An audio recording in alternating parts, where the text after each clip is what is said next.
The Texas high school football regular season is winding down. After tonight, only 3 weeks remain before the playoffs. Who are the teams that are primed and ready to make state championship runs tonight? We have several rivalries renewed. State-ranked Southlake Carroll hosting state-ranked Euless Trinity. And in the Golden Triangle, Fort Neches Groves and Nederland meet for the 91st time. It's now being called the Bum Phillips Bowl.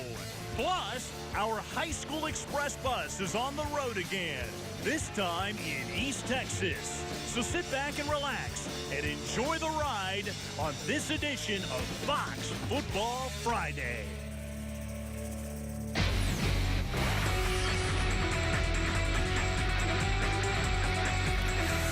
Game of the night in Frisco, Wakeland and Centennial in a 9-5A showdown. We pick it up in the fourth, game tied at 21. Justin Williams gets the catch.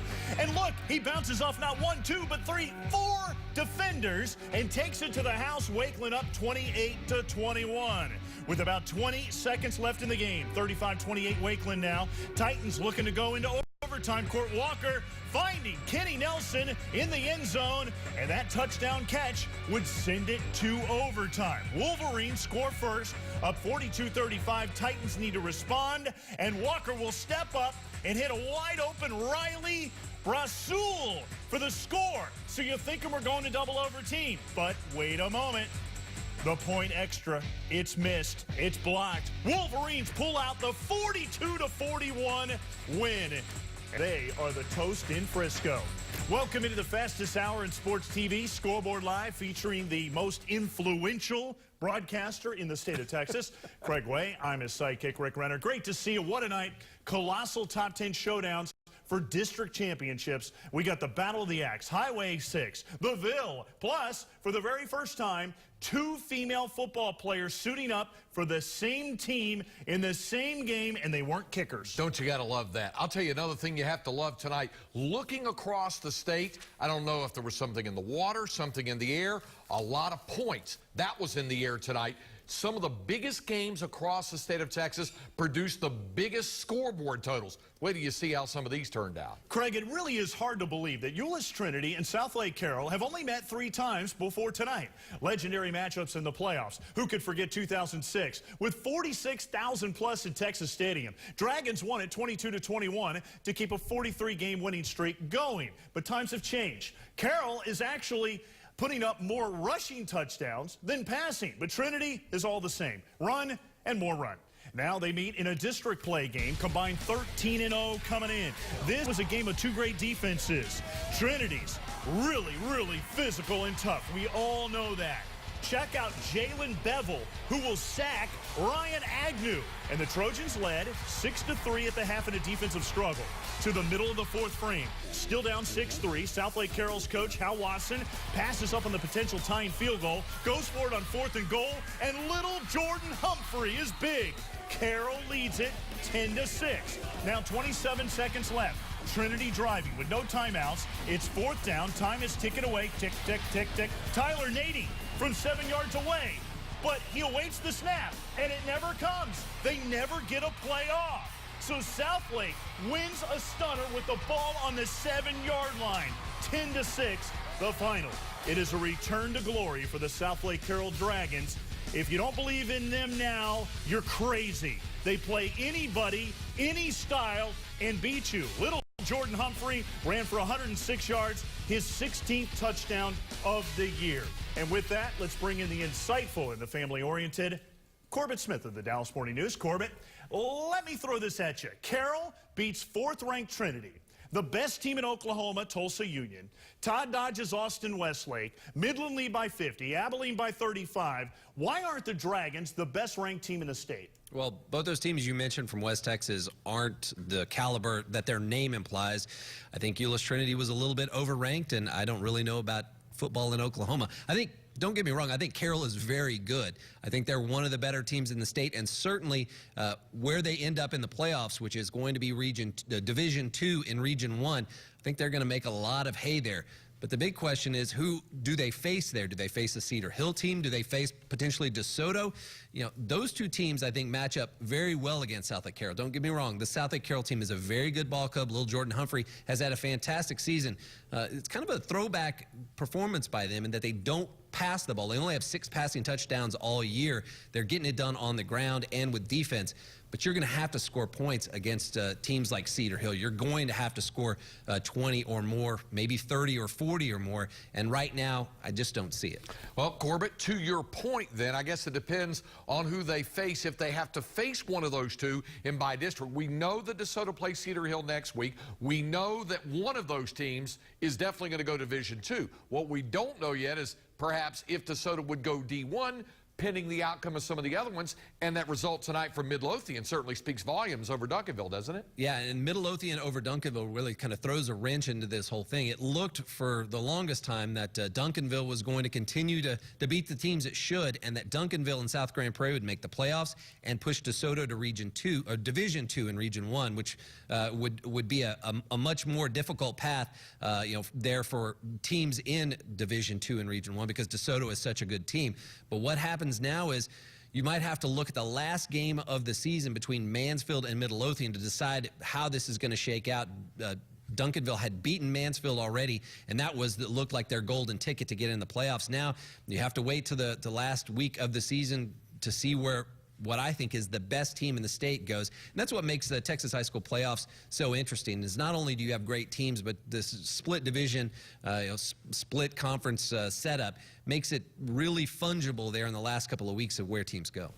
Corbin Smith, Sports Day HS. You can catch him with David Newberry 1 hour prior to us there, also on Sports Radio 1310 and 96.7 FM, The Ticket. All right, let's move on to San Antonio. Cibolo Steel, state ranked, taking on New Braunfels, and the Knights wearing the black, ready to go to work. It's quarterback L.G. Williams airing it out to Jalen Harris. 60 yards to catch and the score for the touchdown. Still leads it by a 7-0 count. Now in the second quarter, block punt there.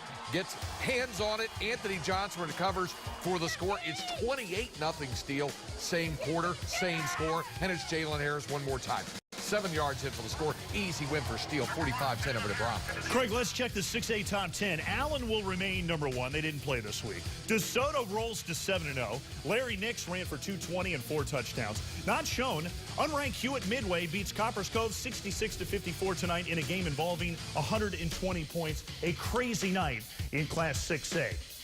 Well, and then continuing on in San Antonio, it's Reagan and Churchill. And we picked that up in the first quarter. Churchill in the red zone. David Montoya in by Kyle Anderson.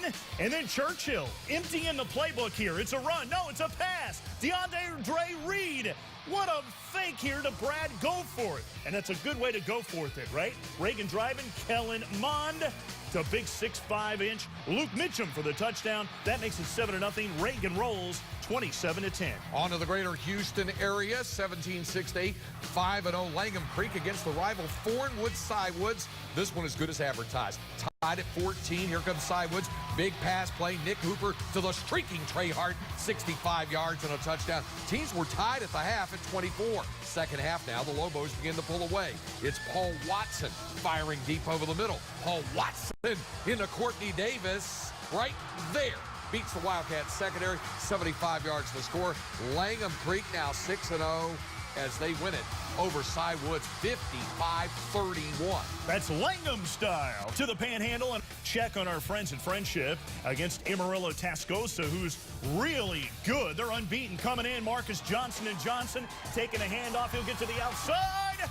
And that's 14 yards on the toss. That would set up Jacob Biggers, who's bigger than anybody, with the handoff here, up the middle. He'll get out to the outside. 36-yard touchdown scamper, but Friendship would come back to win this thriller 35-34. Still blows me away that Friendship is 6A. I can't get used to it. Yeah, there's several. I mean, you know, Highland Park moving back up to 6A this year. So, yeah, there's a little bit of adjustment on the part of a lot of those schools to those teams that used to be dominant one classification, now up top with everybody else. Let's take a break. Coming up next, the Bill Ford Tough Player of the Week winners. Craig will try to make some sense out of the crazy world of 25-5A in Austin and the battle of two state-ranked Lions in East Texas going at it. You're watching Scoreboard Live.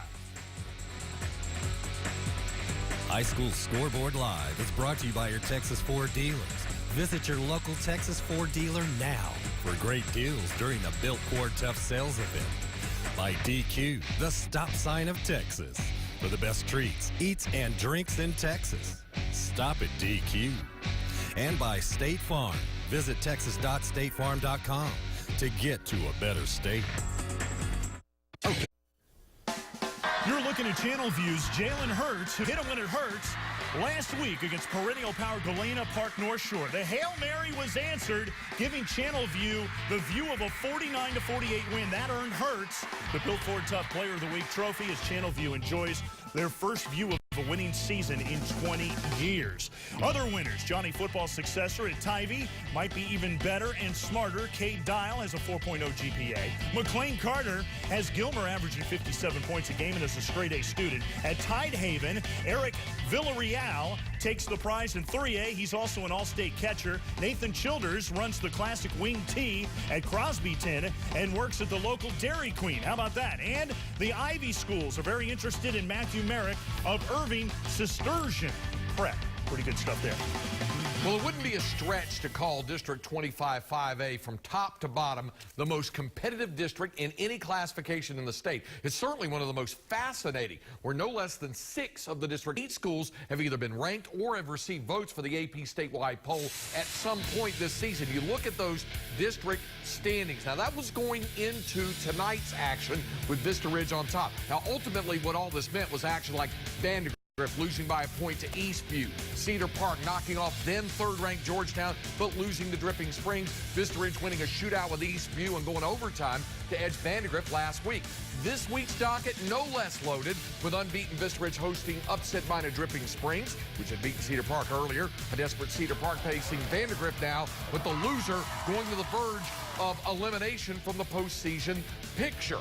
Vandergrift going to the air, and it's Jamie Hudson to Paxton Sagina, 10-0 Vipers on top in this one. But the action continues from Edmund Rose Stadium, 32-20 in the fourth quarter. Vandergrift with the lead, but Amir Alzer on the keeper, and that pulls the T-Wolves to win 5, 32-27. Then Hudson to Sagina, 39-27, and Vandergrift hands Cedar Park its second district loss, 39-34. That's a huge win there for the Vipers. We move on to the Super Syntax Hutto Hippos hopping down in a showdown with Temple. First quarter, it's Jeff Carr taking a handoff in for the touchdown. Then the Hippos would respond. Running back Jalen Brown. Touchdown, Brown. Up the middle to tie the game. Back comes Temple as quarterback John President is running for president down there. Connects with Tyler Hannon, who breaks a tackle into the end zone. Temple wins at 41-34. How good is District 16 5A? Well, I'm glad you asked. You see, it's so good right now that Lufkin and White House would be left out of the playoffs right now. Tonight, a top 10 showdown between previously #1 John Tyler and Ennis. You don't have to read between these lions to know these are two heavyweights. And rolling into this one is JT and Gio McAllister. And Ennis lost in the state semis, remember, last year to eventual state champion Aledo. But early on, it's Taylor Thompson, who makes a nice move, gets into the end zone for the touchdown. Then it's John Tyler's McAllister hitting Damian Miller on the screen, and nobody is going to catch him as he gets in for the touchdown to tie the game at 27-all. Then John Tyler looking to go ahead when Brian Nelson pressures McAllister, forces the fumble, and Big James Lockhart would recover. He's going to Texas A&M. That would set up Ennis to win the game, and Brandon Martinet is money as he sinks the game-winning field goal. Ennis with a big win tonight, 30-27, the final there. Stunner on Thursday night, biggest matchup in the Fort Bend ever, as 6th-ranked Ridgepoint upsets Elkins. Who saw this coming? In their first ever meeting, it was a 30-21 victory, and they improved to 4-0 in district play, 7-0 overall. Remus Bolmer gets over the 1,000-yard rushing mark. Star of the night, though, Shyler Staton, 84-yard pick 6 to win that one as we take a look at Class 5A Top 10. Big shakeup with Elkins' loss.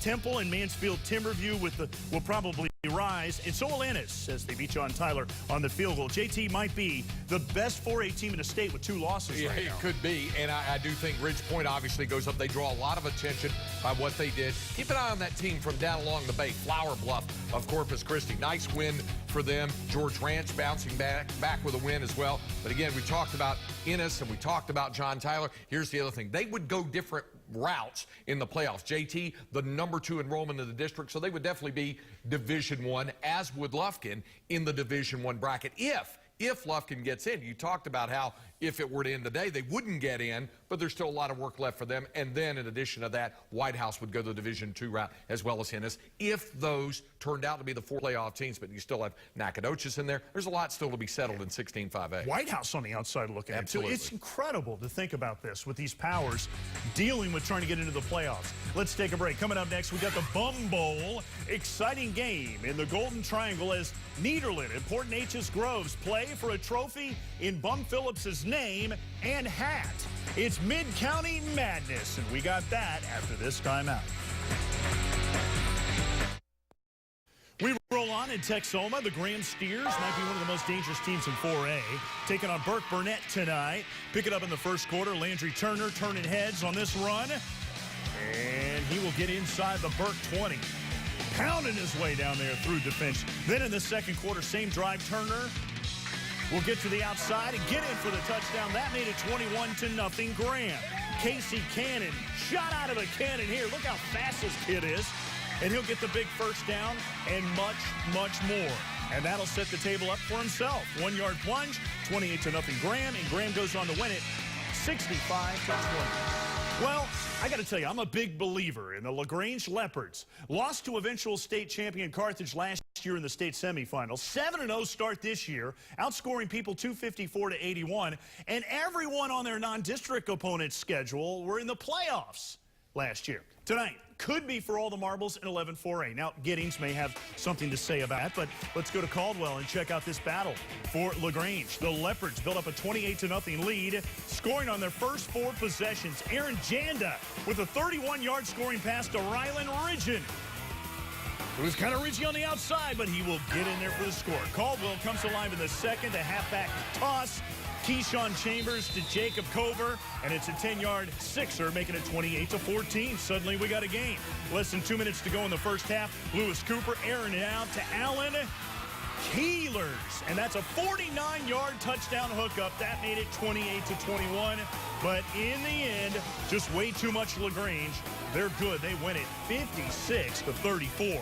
On the 4A top 10 board here, Craig, the top 3 score 65 or more points tonight. Yeah, Navasota embarrassed the Sealy 65-6. Quarterback Shelton Epler, by the way, over the 2,000-yard passing mark. He's got 30 touchdowns on the year. That's insane. I'm glad to see you're finally buying into LaGrange. It would have been kind of quiet, you know. Yeah. They get their big win. Stephenville keeps rolling. Gilmer's just been explosive and a steamroller in a big showdown between 10-9 Atlanta and Gladewater. How about Argyle? They improved to 7-0. They had 9 guys run the ball tonight, including their stud Nick Ralston with 107 yards and 2 touchdowns. They continue to be very, very good. All right, let's move on down to the Coastal Bend region, and it is Yoakum and Sinton doing battle. No score in the first quarter. Dante Heights off the play action, cuts back upfield, and he takes it into the end zone. Yoakum leads by a score of 7-0. Then it's Heights again using his leg. This time faking the handoff. He'll keep it himself. 20 yards for the score. Yoakum up by the count of 13-5. Later, it's 20-12 Dogs. Ethan Owens up the middle, breaking tackles, spins, drags defenders in the end zone, cuts the deficit to 2, but Yoakum goes on to win it in OT 46-40. And, of course, the other big Coastal Bend matchup, actually this one taking place down in the Golden Triangle region. The Bum Phillips Bowl, they like to call it, as Port Neches Groves would be taking on Nederland. Of course, Nederland and Port Neches Groves, both coached by Bum Phillips, from the area, coached Nederland to the 3A state finals in 1956 before they would fall to Garland 3-0 in that state championship game. So, who would win tonight as it moves down along the coast and into mid-county? And there's the Bum Trophy for which they play. 3rd and goal, and Nederland's Austin Krauts in for a touchdown and a 7-point lead for the Dogs. Second half, more action. Second play of the fourth quarter, Jace Runnels in to tie it for PNG at 21. Sage C.A. going up top to Connor Perkins. And looking for him right there. In for the touchdown, just over 5 minutes to go. Dogs lead 35-28. 3 seconds left. Last chance for PNG. Adam Morse on the rollout. Trying to get to the end zone. No! Stopped just a couple of yards shy. And Nederland wins it. The Bulldogs beat the Indians 35-28 to win the Bum Phillips Trophy. Yeah, you think about Wade Phillips, who quarterbacked in the Mid-County Classic years ago under his dad, Bum. And he says the Phillips family just so honored to have that trophy in their name. And so ironic when you think about that Bum passed at the age of 90 during the 90th edition of the Mid-County Madness last year when the score was tied at 7 in the second quarter. Yeah, that's only fitting, really, because of what he meant to that Golden Triangle region, what he meant to Mid-County, what he meant to those 2 high schools. What a win for Nederland tonight, and that quarterback say, boy, he can say all he wants. He's a great stud in that region. We're going to look forward to seeing what he can do come playoff time. Break time on Scoreboard Live. Coming up next, it's off to H-Town, East Texas, in the DQ Big Game of the Week, featuring a rematch of the state championship game last year. Back with more after this. Here's a look at the District 11 standings in 6A. Thanks to State Farm entering tonight's action. Rockwall with that 1-game lead over Rowlett, Tyler Lee, and Garland High. Very contested, tightly contested race. So a big one tonight in Tyler as those Red Raiders of Lee, Robert E. Lee, hosts the Garland Owls. And on this night in East Texas, it was senior night for Robert E. Lee High, and the Red Raiders go right to work. It's Devontae Craver, 50-yard touchdown run. Robert E. Lee leads it by a score of 7-0. Then Garland strikes back.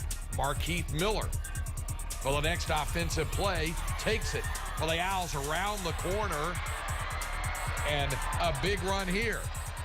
Then it's Miller, who had almost 200 rushing yards in the first half over. Garland wins a shootout over Tyler Lee, 62-54. Every time we think we have a handle on what's going down at H-Town, upsets happen. The Woodlands over the mighty Katy Tigers. Fort Bend Elkins goes down Thursday. You got Manville, Manville rising, but the Atascocita Eagles have been quietly flying below the radar at 6-1. Big test tonight against Summer Creek, who's getting their act together just in time for district play. We pick it up in the second quarter, game tied at 7. Bulldog quarterback Isaiah Bean is beaming, running it in for the touchdown, 15-7 Creek. Later in the half, Eagle quarterback Niall Campbell hits Tyvon Thompson for the score. That cuts it to 1 at the half.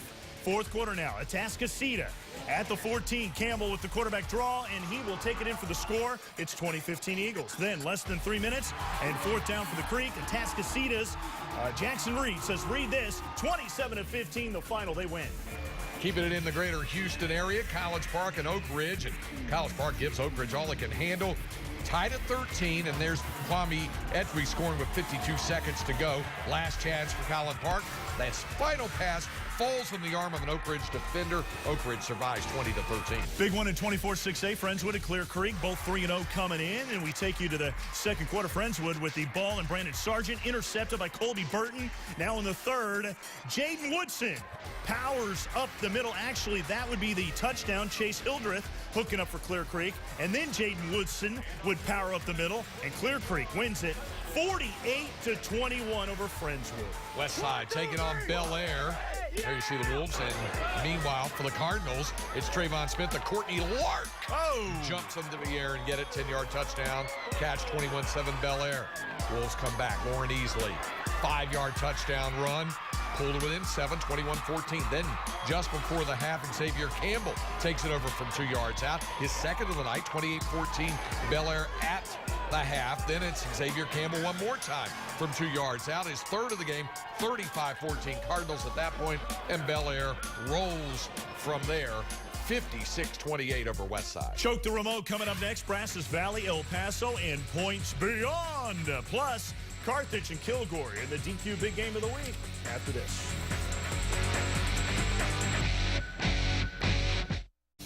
Onward to the Brazos Valley, and it's a little ride right up Highway 30 for Huntsville into College Station. Hornets take their first lead of the game on that touchdown by Maury Evans, but it's the last lead they hold. Cole Whittlesey rolling out of the pocket finds Kyle Richardson deep for a touchdown. College Station then pours it on. They go on with 22 unanswered, and they roll on to a win, 48-27 over Huntsville. Despite 4 losses, A&M Consolidated is making a serious case for best team on the Brazos against Caney Creek tonight. This was all Consol. How about this? The rainbow pass from Dayton Lane to Cade Williams. The Tigers shut out the Panthers 41-0. Now let's go way out west. Out to El Paso. Burgess against Canutillo. Yeah, that's blue turf you're looking at right there. And it's a 1-yard touchdown run to Andrew Allegan. 7-0 Canutillo. Burgess comes back. Sophomore quarterback Odell Graham. Tip drill pick by Peter Torres. And then from there, it's Ben Galaviz gallivanting his way into the end zone. 20 yards on the run, 14-0 Canutillo on that one, and Canutillo goes on to a 52-0 win. We head to the break with the Bill Ford Tough Player of the Week watch list. These are some of the guys we're keeping an eye on for the most prestigious honor in high school football. Ben Hicks is a special quarterback at Midway. He's Houston Cougar bound. They had a big win over Copper's Cove tonight with 110 points scored. Bernie's signal caller, Quentin Dormady, is going to Tennessee. Brett Winningen continues to win again. He's got Illinois, SMU, Navy interested. Leonard Rose comes from great bloodlines. His dad was the original captain of the Phi Slamma Jammas, and Southlake Carroll's Zachary Farrar catches anything within 10 yards of him. Nominate your favorite player at playeroftheweek.com based on performances on and off the field. Back with more right after this.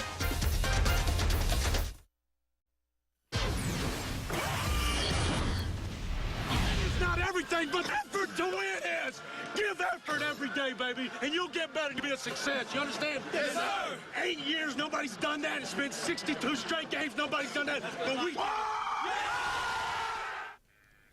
I want to hit somebody. We can never get enough of Alan Hare with flair, the Lago Vista head coach, who is really building something out there. He has a short history of huge upsets, Craigers. Yeah, had 2 gigantic upsets last year, and it's a tough district he competes in on a year-in, year-out basis. But could he do it tonight against a really good number 3 Rockdale team?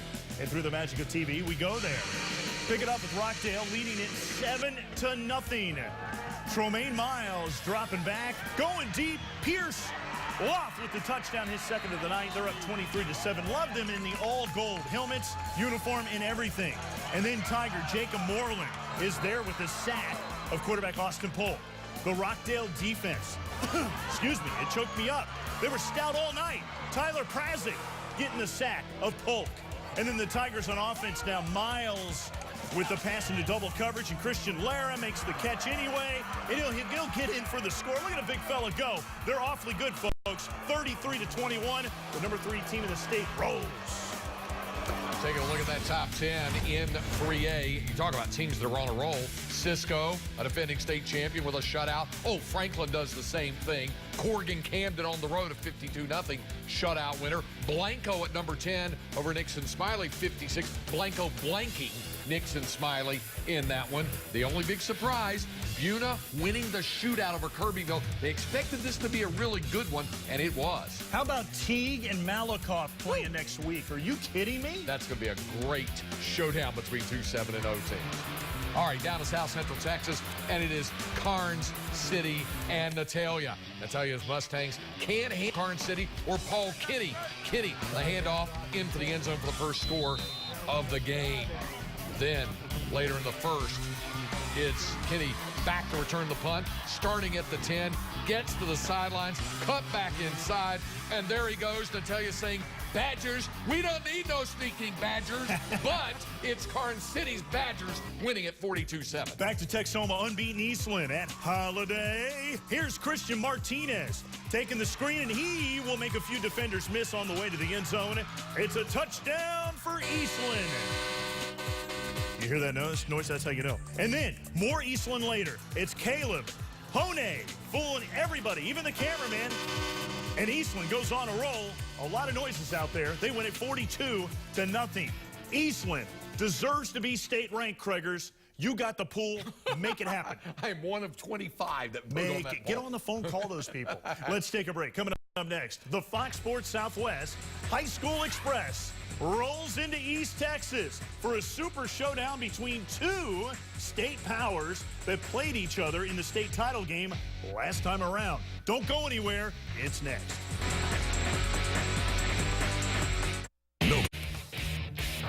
Scoreboard Live rolls on in the capital city, Cedar Ridge, and Round Rock will look to take charge at 13-6A. Joshua Weber taking the screen, and he will tiptoe along the sideline and get into the end zone. Look at this guy. I think the foot was out, but nobody saw it. And then later, it's Colin Henson with the lob to Zacharias Nash Kelly, and he'll walk into the end zone. It's the age of Zacharias. They roll 49-4. That's a stunner there. Up to the Panhandle region we go. Canadian, third ranked in the state in 2A, taking on those defending state champion Skyrockets from Wellington. But the fireworks belong to Canadian. It's Tanner Schaefer to Braden Gallup, 30-yard gain. Then 7-0, it's Schaefer to Mark Marquez for the score. Wellington tries to fight back with way too much Canadian in this one. They win 35-12. Let's take a look at the top 10 in Class 2A. I see a lot of W's, so not much is going to change. But, boy, you look at this top 10, and any one of them could be in the state championship games in Arlington. Well, and I see all those ones that are going to go to the D1 route, like Refugio, like March, like Mason, Shiner. All of those would be D1, but you've got several other D2s that could be dangerous, like Bremont, Canadian, and a couple others. Alta would be a D2 as well. Not easy to beat the Skyrockets, but that's what Canadian did tonight to improve to 7-0. Coming up next, the Battle of the Bugs in the DQ Big Game of the Week. Here's Neil Beasley in a sea of fans from the Dairy Queen parking lot.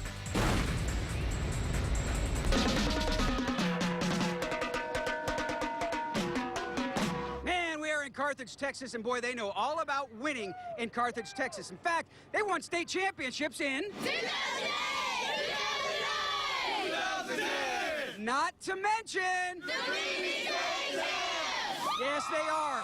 Kilgore is the team they beat, and Kilgore is the team that's coming in tonight. They are going to be looking for revenge. A huge game with playoff implications as well. It's the Kilgore Bulldogs against the Carthage Bulldogs, and it is certainly big enough to be our DQ Big Game of the Week.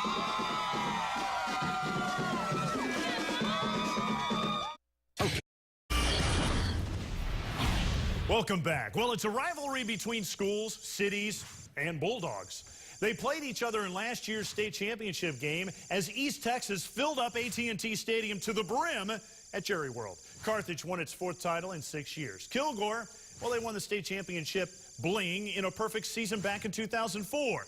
Now both are struggling for playoff life on the big stage of the DQ Big Game of the Week. Here's Neil Beasley.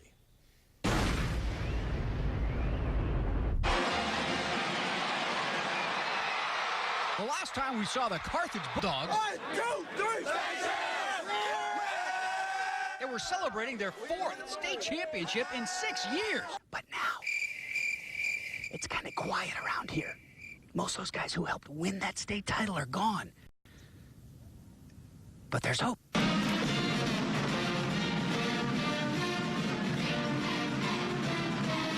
The home of the Texas Country Music Hall of Fame, ready to kick up their heels and start anew. Carthage running behind at the moment with just one win on the season. But the Dogs not throwing up their hands just yet. A win tonight, and they're right back in the district race. These Bulldogs, boxers today, purebreds over the years, but in the doghouse so far this season. Carthage would love to break out of this kennel and show their dominance. Good boy. Let's go! And it's no wonder they fetch so many wins. Who wouldn't want to play in this dog park? And with a 1,200 square foot video board, makes every game best in show. Fox Football Friday, the whole Friday is just awesome now for Fox, obviously, because we start at 7 p.m. and we go all the way through. And their game with Kilgore big, whether you're undefeated or not. We've got a pep rally coming to Carthage here. The local DQ, everybody will be out there. We've got a drum line and cheerleaders coming out there, so it's going to be a lot of fun. After all, it was these Bulldogs who got hounded by Carthage in that state title game. And Kilgore with some rich history of its own. And I mean rich. This area called the world's richest acre. at one point in the 30s, the most dense population of oil wells in the world. In fact, at one point, 1,100 oil-producing wells, all within the city limits. 1,100! It's nuts! Great tradition on the gridiron as well. Not only in the title game last year, but won it all in 2004. All of this despite being the smallest school in Class 4A in the big state of Texas. Heck, Kilgore, rich in culture as well. The home of Van Cliburn, not just with a band, but one of the few high school orchestras in Texas. Hey, it's also home to the annual Summer Shakespeare Festival. To be or not to be? That is the question. Hamlet, Act 3, Scene 1. But Kilgore also beginning anew after last year's Iditarod-like long playoff run. Just 2-4 this season, and these dogs still got some bite. Senior running back and linebacker Kevin Justice has already verbaled to the University of Houston. But Carthage looking to bite back. Only 5 starters returned from last season's state champion 22. But with savvy coach Scott Surratt at the helm, these dogs look to break their leash and roam playoff free once again. The home of Philip Umber, who pitched a perfect game in the bigs, may need to be perfect to pull the big win tonight. This game is played for plays to be made. Why you can't make it? Why you can't make it? Why you can't make it? That's what we gonna do tonight, man. Effort don't make you make plays. For your team, man. For your team. This Carthage football, man. They want something from you. They in your house. They in your house. It's a dog fight, man. You either fight or get bit, baby. First half, Carthage comes out howling. 12-play drive. Jared Blissett to Jared McClin for 15. Sets up 6. 7-0 home team. In fact, that sets up this when they get the ball back. Here's Blissett, pump fake right. Now he's going deep right. Has Maxwell out there. It is caught for a touchdown. How about that? 14-zip home dogs. But Kilgore is family. D-coordinator's kid Shelton gets the pick. The INT sets up the visiting dogs in enemy territory. And then the head coach's kid gets in on the act. Jared Wood, the 8-yard touchdown grab, 14-7, but it's home team Carthage up by 7 at the break. It's got to be fun this half. Everybody rocking and rolling on the sidelines. It's 0-0. We don't give cookies for a half. Let's go get it. Let's go get it. We're right in the middle of the district race. These guys going to beat Henderson. Okay? Then we'll all be tied up. Okay, here we go. Let's go. All in on one. Beat the one. Second half, Carthage driving, but it's 4th and 1. Ravadney Hardy, the workhorse. No, he's stuffed by a litter of dogs on defense. In fact, next series, it's another 4th and 1. But check it out. Freshman Hunter Townsend, just a puppy, but he's the fastest kid on the team. 26 yards all the way down to the 18-yard line. 4 plays later, Hardy, the alpha male, pushes dog pile. The junior, 30 carries, 158 yards, and a touchdown. Carthage by 14, ball game. 21-7 is the final. Carthage evens up their district record and takes down Kilgore again in the process. We come in the game pumped up, and we was we can't play that inexperienced card anymore. We've got to step up and play big. We pound the ball. Coach told us we have to pound it. We practiced for 3 weeks straight hard. We tried to make no mistakes, and it paid off tonight. Any kind of big nerves in first couple plays? What? Yes, sir. After a couple plays, though, it goes away. This is a monkey off the back to get a big win against a great program, and like I said, we'll see where it goes from here, but we're super excited tonight. Hey, Carthage is back to their winning ways, and one thing's for sure, if you can't run with the big dogs, stay on the porch! For photographer Jeff Irwin and producer Clark Rowe, I'm Neil Beasley with your DQ. Big game of the week. I always enjoy that. You know, that really jump-started Carthage's season and probably killed Kilgore's, who's lost 5 games by a combined 20 points this year. Nice thing about that is that district race just really got going last week. So all those teams have a chance down the stretch, and somehow Scott Surratt has been able to cobble those guys together. All those young guys lost all those great players off that state championship. Look out, they're not dead. And they always beat Kilgore. All right, hey, great one next week in the battle of two Austin superpowers in Austin Westlake and Lake Travis in the DQ Big Game of the Week. Be cool to check in with Todd Dodge, our good friend, who hasn't been on a DQ game since his Southlake Carroll game days. Wow, back some night, and that is a huge showdown, the Battle of the Hill next week. Coming up next, we got the play of the night. More from the Bum Phillips Bowl as Scoreboard Live rolls on after this timeout. High School Scoreboard Live is brought to you by your Texas Ford dealers. Visit your local Texas Ford dealer now for great deals during the Built Ford Tough Sales event. By DQ, the stop sign of Texas. For the best treats, eats, and drinks in Texas. Stop at DQ. And by State Farm. Visit texas.statefarm.com to get to a better state. Welcoming you back into High School Scoreboard Live, and with your rapid recruiting look, focusing this week on the top defensive linemen in the state of Texas, led by one of the nation's top 10 overall players, Gladewater's 6'1", 330-pound tackle Dalen Mack, verbally committed to Texas A&M, along with fellow stars here, Ennis defensive end James Lockhart and George Ranch defensive tackle Kingsley Kiki, both also headed to Aggieland. Now, the other two commitments in this group pledged to the Big 12. Houston Cypress Falls tackle Devonta Lampkin to Texas, and Round Rock defensive end Braylon Mitchell to TCU. Now you see Colleen Shoemaker Jr. Kendall Jones sitting here at number 2 in this state. He's number 3 nationally at the defensive tackle position for the class of 2016. Houston Westfield's Ed Oliver right behind him in those national rankings as the country's number 4 junior tackle. These young men star on Saturdays very soon. For now, though, we get you back to the Friday action. More Scoreboard Live with Rick and Craig. Thanks, Aaron. That leads us to the play of the night. James Lockhart heading to A&M. Came up huge tonight against Ennis. Recovers the fumble, leading to Ennis's upset. They kick a field goal to win it. Here's Lockhart after the big win. It was pretty hectic, but at the same time, we've been in these situations before. We've been in these games before. You know, going from last year when we played Alito, you know, we played Mesquite Poteet. So as far as players, we were used to it. We just knew that we had to keep on going out there, keep fighting, executing, and believing in one another. Another interesting note tonight, in the small town of Pineland, perennial power West Sabine became the first team in Texas high school history to suit up 2 female football players, Mackenzie Welch, who plays line, and Anna Raquel Vasquez, who's a receiver and a DB. Both are sophomores. Both were in uniform tonight. Vasquez did not play, nursing a wrist injury, not from football. I talked to one of the coaches. He said that they both are legitimate football players and very impressive at a school that is so good. West Sabine won their game 24-14 over Joaquin tonight. And get this, they did it with 5 touchdowns being called back.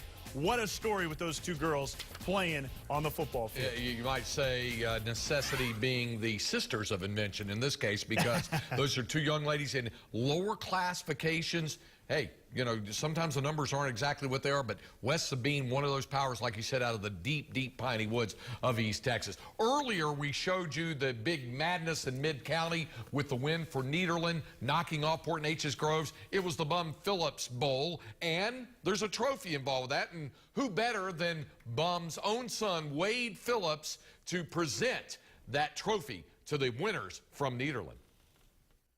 Oh, it's awesome. I mean, that's a national championship trophy right there. And it is a national championship of Mid-County. And you know what? This was a national championship kind of game, wouldn't you say? I mean, back and forth all night. What a game, yeah. It's so much heart from both teams, but Nederland came through at the end. Thoughts about what this would mean for him to see this entire moment and know that Port Neches Groves and Nederland is a part of his entire life? Yeah, he's up there smiling somewhere. I know that for sure. I mean, you couldn't have had a better game, and I know he enjoyed it. He enjoyed football, and everybody enjoyed this game. Great win for the Phillips family and Nederland. Just a night of honor. How about your Crazy 8? You talk about this. What do you mean about this stuff? Well, it's the 8th ball game of the season for all of these schools, but it's in week 9. So You have Cedar Hill. They're receiving votes to get back into the top 10, taking on second-ranked DeSoto on the road. Our DQ big game of the week, Westlake, Lake Travis, both in the receiving votes category. Ennis, fresh from that big win over JT. Now they get Lufkin. And how about the showdown in 25-5A Vista Ridge, the only unbeaten team left in that Power Pack district. They should be in the top 10. They're undefeated at 7-0. Georgetown will probably fall out after losing tonight to Eastview. And then in 3A, ooh, what a big showdown there. 7th-ranked Teague, 8th-ranked Malakoff in a showdown of unbeaten. Craig, big shout out to Mesquite Horn and the Jaguars, who beat Richardson tonight 56-7. They were playing with heavy hearts this week after losing senior wide receiver Trey Talton, who died in his sleep last Sunday night. And we really wish that community well. They were able to go on and have a big win, and I know they won that for him tonight. Yeah, it's, you know, it says a lot about the community being able to press on, to go forward, and to play well. Looking forward to your Crazy Eights. Those are unbelievable games. Who do you like in that Malakoff game with Teague? They both score like 60 points a game. Exactly. It's a toss-up. Maybe it's 75-72, one or the other. Thanks so much for watching. We appreciate you checking us out here on Scoreboard Live. One other score we wanted to mention, Jackson over Nacogdoches, 85-79 in 5 overtimes tonight. They played at 12 overtimes a few years back, 84-81 winning that. And big shocker tonight, 0-6 Laredo Martin beats 6-0 San Antonio Southside. Amazing. Thanks for watching. A great weekend. We'll see you next week on Scoreboard Live.